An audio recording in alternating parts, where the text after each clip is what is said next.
लोकसभा चुनाव को लेकर झारखंड में भले ही इंडी गठबंधन एकजुट की बात कर रहा हो, लेकिन लोहरदगा सीट से बागी उम्मीदवार के रूप में उतरने के लिए विधायक चमरा ताल ठोक रहे हैं। इस कारण फिलहाल गठबंधन में ऊहापोह की स्थिति बनी हुई है। लेकिन कांग्रेस प्रदेश अध्यक्ष राजेश ठाकुर ने बोकारो स्थित अपने आवास पर कहा कि झारखंड में गठबंधन पूरी तरह से एकजुट है। इसको लेकर मुख्यमंत्री चंपई सोरेन, पूर्व मुख्यमंत्री हेमंत सोरेन, कल्पना सोरेन गंभीर हैं। आगामी 21 अप्रैल को रांची के प्रभात तारा मैदान में जो उल गुलाम महारैली होने वाली है, उसमें झारखंड के सभी उम्मीदवार मंच में होंगे और बड़े नेता उनके लिए वोट मांगेंगे। साथ ही उन्होंने कहा कि गठबंधन में कोई भी पार्टी का नेता अगर इस तरह की हरकत करेगा तो सभी पार्टियां इस पर कार्रवाई करेंगी। पूरी तरह से गठबंधन धर्म का निर्वहन किया जाएगा। माननीय मुख्यमंत्री चंपई सोरेन जी, पूर्व मुख्यमंत्री हेमंत सोरेन जी की धर्मपत्नी कल्पना सोरेन जी पूरी तन्मयता के साथ एकजुट करने में हम लोग सब लोग लगे हुए हैं। इंडिया गठबंधन की बहुत बड़ी रैली जो उल गुलाम न्याय रैली के नाम से हो रही है, उसका हम लोगों ने प्रभात तारा मैदान में आयोजन किया है। उसमें आपको सभी दलों के उम्मीदवार यानी इंडिया ब्लॉक के सारे उम्मीदवार उस मंच पर नजर आएंगे और सबके लिए एक साथ इंडिया गठबंधन के बड़े नेता वोट मांगने का काम करेंगे। उधर गोड्डा लोकसभा के बीजेपी सांसद निशिकांत दुबे प्रदीप यादव पर न्यायालय में चल रहे यौन शोषण के मामले पर लगातार एक्स पर पोस्ट कर उन पर हमला बोल रहे हैं और कांग्रेस के राष्ट्रीय अध्यक्ष से भी सवाल पूछ रहे हैं। इस मामले में बोकारो स्थित अपने आवास में झारखंड प्रदेश के अध्यक्ष राजेश ठाकुर ने निशिकांत दुबे पर हमला करते हुए कहा कि निशिकांत दुबे चरित्र की बात करें, ये उनके मुंह से शोभा नहीं देता है। बहुत सारी ऐसी बातें हैं जो हम हिंदू धर्म में होने के नाते कह नहीं सकते, इसलिए अच्छा होगा कि वो कम से कम बात करें तो ही ठीक है। इस तरह की बातें उनके मुख से शोभा नहीं देती है। अगर कोई मामला है और उन पर कोई आरोप है तो वो उस पर जजमेंट देने वाले कोई नहीं है। न्यायालय अपना कार्य कर रहा है, न्यायालय को अपना कार्य करने दीजिए। इस तरह की बातें उनके मुंह से शोभा नहीं देती है। अगर कोई मामला है और उन पर कोई आरोप है तो उस पर जजमेंट देने वाले आप कोई नहीं है। आप न्यायालय अपना काम कर रहा है, न्यायालय को अपना काम करने दीजिए। जिस समय ये बात आई थी उस समय बाबूलाल मरांडी जी चुप थे, क्योंकि बाबूलाल मरांडी जी उनके नेता हुआ करते थे। और आज जब निशिकांत दुबे बोल रहे हैं तो आज फिर बाबूलाल मरांडी चुप हैं। बाबूलाल मरांडी जी को आगे आना चाहिए और बताना चाहिए कि नहीं, ये निर्दोष हैं, गलत तरीके से इनको फंसाया गया है। तो हमें लगता है कि बाबूलाल मरांडी जी को संजीदगी के साथ अपने जो पार्टी के लोग हैं उनको कहना चाहिए कि व्यक्तिगत आरोप प्रत्यारोप से ऊपर उठ करके जनता के मुद्दों पर चुनाव लड़े। चूंकि पिछले 10 वर्षों में जनता के लिए कोई काम नहीं हुआ है, इसलिए लोग इधर उधर की बातें कर रहे हैं। और हमारा सीधा कहना है कि इधर उधर की बातें न कर, काफिला क्यों लुटा, लोग कैसे बर्बाद हुए, वो प्रधानमंत्री। उधर निजी विद्यालयों में नए सत्र की शुरुआत होते ही छात्रों के अभिभावकों के ऊपर आर्थिक बोझ और मानसिक दबाव आ पड़ता है। निजी विद्यालय इस दौरान निजी प्रकाशकों के किताब को बदलने, ड्रेस बदलने और री एडमिशन के नाम पर पैसे की वसूली कर रहे हैं। इसी को लेकर बोकारो की डीसी विजया जाधव ने लगातार आ रही शिकायतों पर एक कमेटी का गठन किया है। इसका उद्देश्य निजी विद्यालयों के मनमानी पर रोक लगाना है। वहीं डीसी ने बताया कि लगातार शिकायतें मिल रही थी और आर्थिक रूप से कमजोर परिवारों को लगातार परेशानी का सामना करना पड़ रहा था।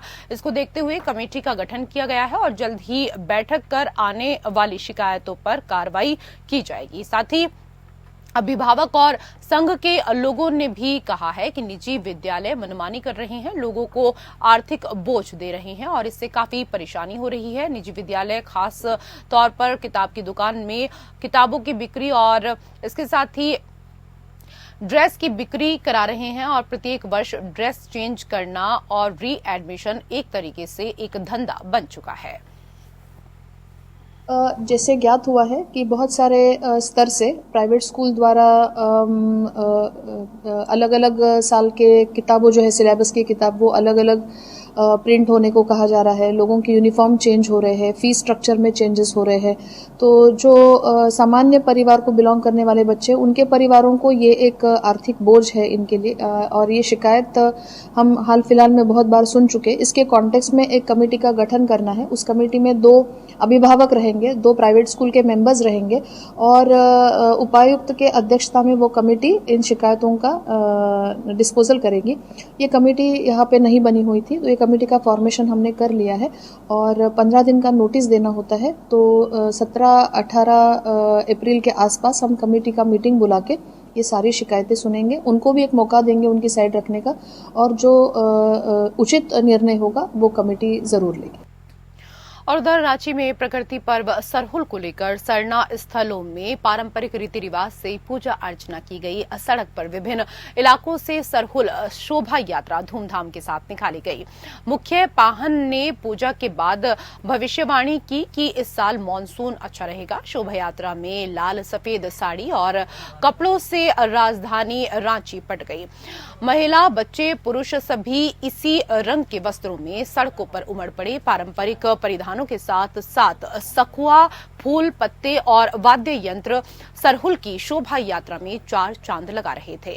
सरना झंडों से पटे शहर में चारों ओर सखुआ के फूल की खुशबू फैल रही थी। वहीं केंद्रीय सरना समिति ने पहली बार सरहुल के मौके पर निकलने वाली शोभा यात्रा की झांकी को पुरस्कार देने की घोषणा भी की।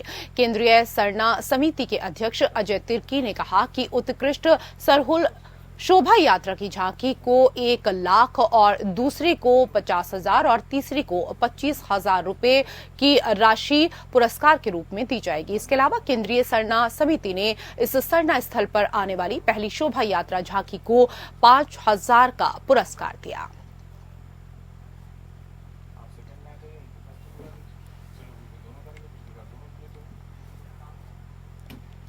तो आदिवासी समाज को प्राकृतिक पूजक माना जाता है। आदिवासी समाज के लोग प्रकृति की पूजा में बहुत विश्वास रखते हैं और यही कारण है कि आदिवासी समाज के लोगों का प्रमुख पर्व सरहुल पूरे धूमधाम के साथ मनाया जाता है। बोकारो में भी इसको लेकर काफी उत्साह देखा जा रहा है। पारंपरिक वेशभूषा में आदिवासी समाज की महिलाएं और पुरुष सड़कों पर नृत्य करते हुए नजर आए। सबसे पहले सखुआ के पेड़ की पूजा करने के बाद आदिवासी समाज के लोग सड़कों पर आए और इस दौरान सरहुल के गीत संगीत पर सभी थिरकते हुए दिखाई दिए। इस दौरान लोगों ने कहा कि हम लोग प्रकृति के पूजक हैं, ऐसे में हम लोग इस प्रकार से अपनी वेशभूषा को धारण कर आज ये एक संदेश देने का कार्य कर रहे हैं कि हम लोगों का इतिहास और हमारी पूजा काफी पुरानी है और हम लोग इसे आगे बढ़ाने का कार्य निरंतर करते रहेंगे। हम लोग ये प्रकृति का पर्व महापर्व कहिए इसको कि हम लोग सरहुल मना रहे हैं और ये बिल्कुल केवल बोकारो का नहीं बल्कि पूरे झारखंड में मनाया जाता है और झारखंड के अलावे ये देश के विभिन्न राज्यों में मनाया जाता है। इसमें जो कि ये नया वर्ष, हिंदी के नए वर्ष चैत महीना शुरू होता है, तो इसमें हम लोग जो आदिवासी समुदाय है वो मुख्य रूप से खेती पर निर्भर करता है, इसीलिए हम लोग खेती पे इस पर्व के द्वारा हम लोग अच्छे फसल की कामना करते हैं। हमारे तरफ से हार्दिक शुभकामनाएं सरहुल का, और हम ये हमारा सरहुल है जो हम लोग बहुत ज्यादा खुशी और बहुत ही ज्यादा मनोरंजन के साथ बनाते हैं। और हमारा ये लाल और पीला रंग, सफेद रंग हमारे शांति को, प्रकृति को समर्पित है और लाल रंग हमारे वीर बहादुर जिलों के लिए समर्पित है। और हम ये बहुत ही ज्यादा धूमधाम से और हम लोग सारे के सारे बोकारो वासियां मिल करके ये सरहुल बना रहे हैं। और उधर लोहरदगा में सरहुल बड़े धूमधाम और शांतिपूर्ण तरीके से मनाया गया। लोहरदगा में इस बार सरहुल पर्व ऐतिहासिक रहा। लाखों की संख्या में लोग शोभा यात्रा में शामिल हुए। इस बार शहर के अंदर जिले के चारों ओर से अखाड़ा यहां पर पहुंच रहा था। शोभा यात्रा में भीड़ इतनी थी कि कहीं पैर रखने के लिए भी जगह नहीं बच रही थी। लोग दर्जनों झांकी, ढोल, मांदर के साथ आदिवासी नृत्य करते हुए जश्न मनाते हुए हुए नजर आए।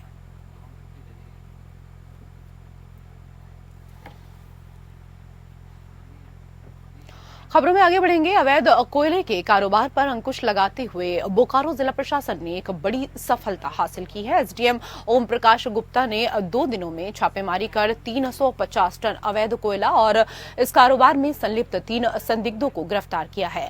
कोयले के कारोबार में संलिप्त लोगों पर संबंधित थाने के थानेदार और जिला खनन पदाधिकारी को विधि सम्मत कार्रवाई करने का आदेश दिया गया है। आपको बता दें कि कोयले के अवैध कारोबारी के लिए बोकारो जिला सेफ जोन बन गया है। कोयले का काला खेल और अवैध कारोबार तेजी के साथ चल रहा है। इस कोयले के काले खेल से सरकार को करोड़ों के राजस्व का नुकसान भी हो रहा है। 2 दिन पहले बालीडीह ओपी क्षेत्र के अंतर्गत मानगो गांव में कोयले के इसी तरीके से अवैध भंडारण का उद्भेदन हुआ था। तो अब तक कुल 3 संदिग्ध व्यक्तियों की गिरफ्तारी हुई है और जिला खनन पदाधिकारी और संबंधित थाना प्रभारी को विधि संगत कार्रवाई के लिए निर्देश दिया गया। मानगो गांव और ये थाना पिंडराजोड़ा क्षेत्र के अंतर्गत जो 2 गांव हैं, चाकुलिया और जाला गांव, इन तीनों जगहों को मिलाकर के लगभग 350 टन अवैध कोयला बरामद किया गया। साइकिल और मोटरसाइकिल के जरिए कोयले को लाया जाता है कहीं से और फिर ट्रकों को लोड करके इसको डिस्पैच किया जाता है। बट इसमें बहुत डिटेल में अभी कुछ भी कह पाना मुश्किल है। बिल्कुल आगे भी सूचना मिलेगी तो कार्रवाई किया जाएगा। कोई भी इलीगल एक्टिविटी को 400 क्षेत्र अंतर्गत तो बिल्कुल बर्दाश्त नहीं है। और धन वाहन चेकिंग के दौरान सोनाहातू पुलिस ने 2 किलोग्राम अफीम के साथ एक पति और पत्नी को गिरफ्तार किया है। सोनाहातू थाने के सामने वाहन चेकिंग के दौरान बिना नंबर के बाइक पर पति पत्नी जा रहे थे। पुलिस ने बाइक को रोककर जांच की तो उनके पास से 2 किलोग्राम अफीम और इसके साथ ही 2000 रुपए बरामद किए गए हैं। इस दौरान थाना प्रभारी चंदन कुमार ने बताया कि वरिष्ठ पुलिस अधीक्षक रांची के सूचना पर ग्रामीण पुलिस अधीक्षक के निर्देशानुसार डीएसपी रतिभान सिंह के नेतृत्व में चेकिंग अभियान दरअसल चलाया जा रहा था। बिना नंबर के अपाची बाइक पर महिला और पुरुष को आते देख दोनों को रोकने के लिए कहा गया। पुलिस को देख दोनों बाइक लेकर भागने लगे। पुलिस ने पीछा किया और दोनों को पकड़ लिया। वहीं पूछताछ में बताया कि आसपास के ग्रामीणों से अफीम खरीदकर वो तस्कर को बेचने के लिए जा रहे थे। पुलिस ने मामला दर्ज कर कार्रवाई शुरू कर दी है। आगे एक डेस्टिनेशन था जहां पर देने जा रहे थे। डेस्टिनेशन का नाम अभी नहीं बता रहे हैं किसको देने जा रहे थे, सो दैट उस पर हम लोग कार्रवाई कर रहे हैं। 2 किलो अफीम बरामद हुआ है जिसकी कीमत बाजार में करीब 10 लाख रुपये है और इसके अलावा एक मोबाइल जब्त हुआ है इनका। हम लोग जो है इस पूरे चेन में जो भी बैकवर्ड और फॉरवर्ड लिंकेजेज है उसका इन्वेस्टिगेशन कर रहे हैं और जो इसके मुख्य सरगना है वो भी जल्द गिरफ्तार होगा। सर, क्या ये लोग पहले से ही इस खेती में लिप्त थे या पहली बार? जो प्रिलिमिनरी इन्वेस्टिगेशन में इन्होंने बताया कि इन्होंने अभी इसी साल आरंभ किया था। इनका कहना था कि ये पहले बाहर काम करने जाते थे, शादी होने के बाद आर्थिक दबाव बढ़ा तो गांव में कुछ और लोग खेती कर रहे थे तो उसकी सलाह पर इन्होंने भी खेती शुरू कर दी। कहाँ भेजते थे? वो जगह भी बताना उचित नहीं है। कॉल डिटेल से भी कुछ पता लगा? कॉल डिटेल बिल्कुल निकल तुरंत गिरफ्तारी हुई है। कॉल डिटेल प्राप्त नहीं हुआ। कॉल डिटेल प्राप्त होने पर भी इनकी बातों को वेरीफाई करेंगे। मंडला लोकसभा सीट में दिलचस्प मुकाबला देखने को मिल रहा है। बता दें कि बीजेपी से केंद्रीय मंत्री फग्गन सिंह कुलस्ते मैदान में हैं, तो वहीं कांग्रेस से पूर्व मंत्री ओंकार सिंह मरकाम चुनाव लड़ रहे हैं। वहीं गौर करने वाली बात यह है कि कुछ ही समय पूर्व विधानसभा चुनाव संपन्न हुआ जिसमें वर्तमान लोकसभा प्रत्याशी बीजेपी के फग्गन सिंह कुलस्ते को हार का सामना करना पड़ा था। और वहीं मंडला लोकसभा क्षेत्र में 8 विधानसभाएं आती हैं जिसमें 5 विधानसभा क्षेत्र में कांग्रेस ने जीत दर्ज की थी और महज 3 विधानसभा क्षेत्र में बीजेपी ने जीत हासिल की थी। इसलिए ये मुकाबला और भी दिलचस्प होता जा रहा है। देखने वाली बात ये होगी कि आखिरकार इन आदिवासी वोटरों पर कौन अपना विश्वास जता पाता है।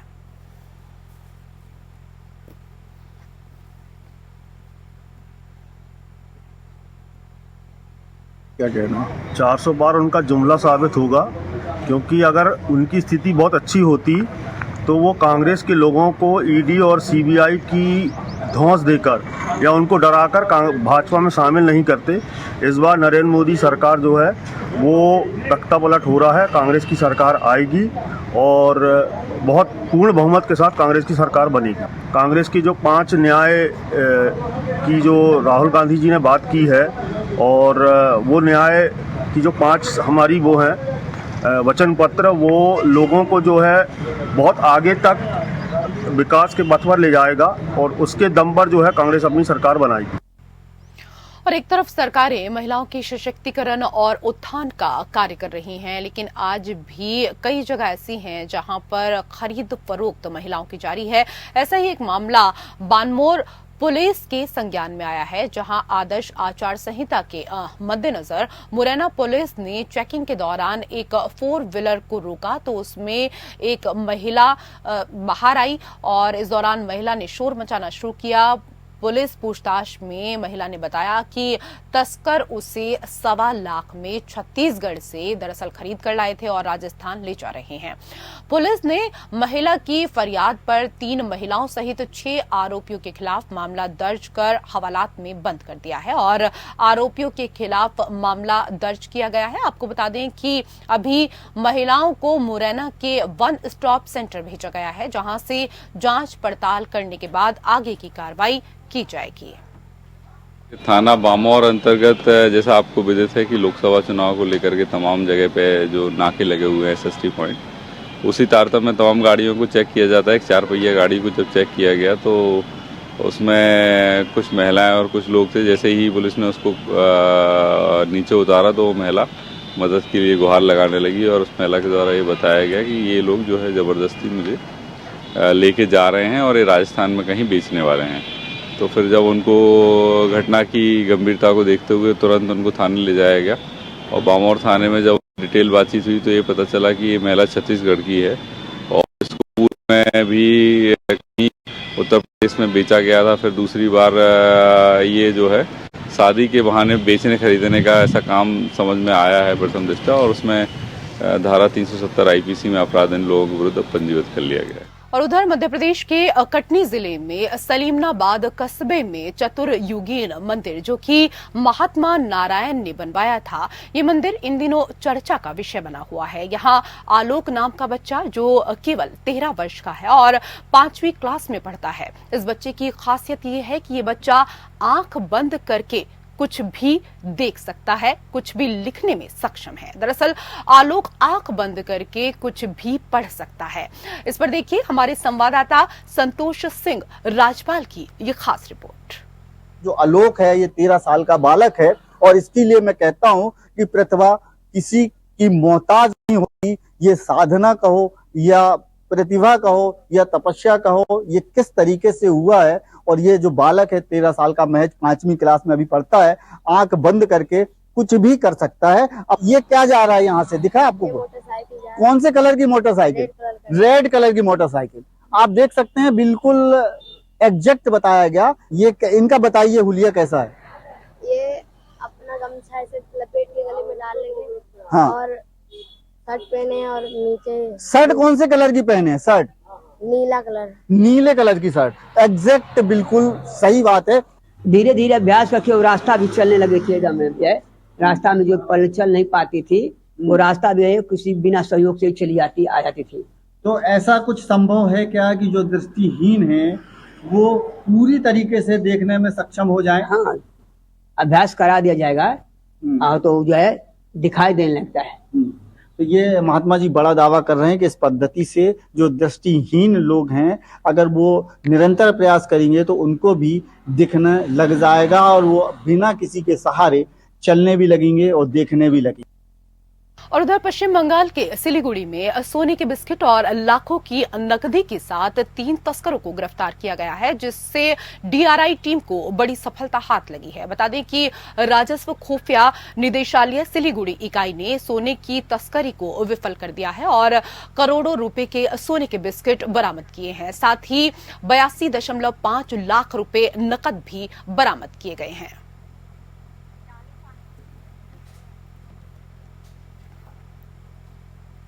उधर इसाकचक पुलिस ने गुप्त सूचना के आधार पर ब्राउन शुगर की तस्करी करने वालों के खिलाफ बड़ी कार्रवाई की है। पुलिस ने 100 ग्राम ब्राउन शुगर के साथ 3 लोगों को गिरफ्तार किया है। बता दें कि सिटी एसपी राज ने बताया कि लोकसभा चुनाव को देखते हुए पुलिस की ओर से छापेमारी अभियान लगातार चलाया जा रहा है।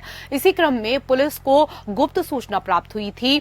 इस दौरान थाना क्षेत्र के बरहपुरा पुल के पास टाटा वाहन पर सवार 3 तस्कर ब्राउन शुगर लेकर जा रहे थे। इसी दौरान छापेमारी कर टीम ने इस दौरान 3 तस्करों को गिरफ्तार किया। पुलिस ने गिरफ्तार आरोपी के पास से 100 ग्राम ब्राउन शुगर, 4 मोबाइल, एक 4 व्हीलर वाहन के साथ 16,700 कैश बरामद किया है। गिरफ्तार आरोपी की पहचान अक्सर अली के बेटे शहर नवाज, खालिद के बेटे मोहम्मद शाहिद और अनु मोहम्मद के रूप में हुई है। साथ ही बता दें कि पुलिस ने गिरफ्तार आरोपी के खिलाफ प्राथमिकी दर्ज कर न्यायिक हिरासत में भेज दिया है।